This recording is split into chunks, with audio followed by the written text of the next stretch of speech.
দেখো একাদশ দ্বাদশ শ্রেণীর উচ্চতর প্রথম পত্র প্রথম অধ্যায় হচ্ছে ম্যাট্রিক্স আর নির্ণায়ক। ম্যাট্রিক্স ও নির্ণায়কের প্রথম যে টাইপ আছে সেটা হচ্ছে ম্যাট্রিক্সের যোগ।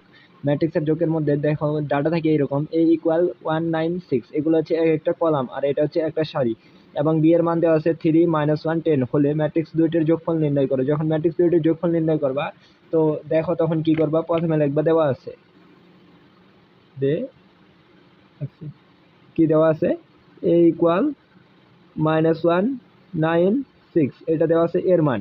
আর বি এর মান কি দেওয়া আছে, বি এর মান দেওয়া আছে 2 -1 আর হচ্ছে -10। এই দুটার কি করতে বলছে, যোগ করতে বলছে। তো এখন দেখো সাধারণ যোগ আমরা যেভাবে করি ওইভাবেই যোগ করব, এ যোগ বি। দেখো এখন যদি এর মান দেওয়া থাকতো যদি 2 আর বির মান দেওয়া যদি থাকতো 3, যোগ করে কি করতে হয়, a plus B equal 2 plus 3 equal দিটা 5। তো দেখো এরকম ভাবে এ আর বির মান কি দেওয়া আছে, এর মান দেওয়া আছে -196 আর বির মান কি দেওয়া আছে, বির মান দেওয়া আছে 2 -1 -10।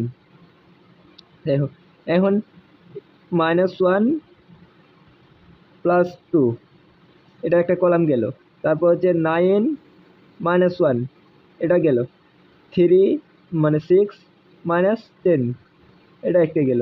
এখন দেখো 2 থেকে -1 বাদ দিলে হইতেছে 1, 9 থেকে 1 বাদ দিলে 8, -10 থেকে 6 বাদ দিলে -4।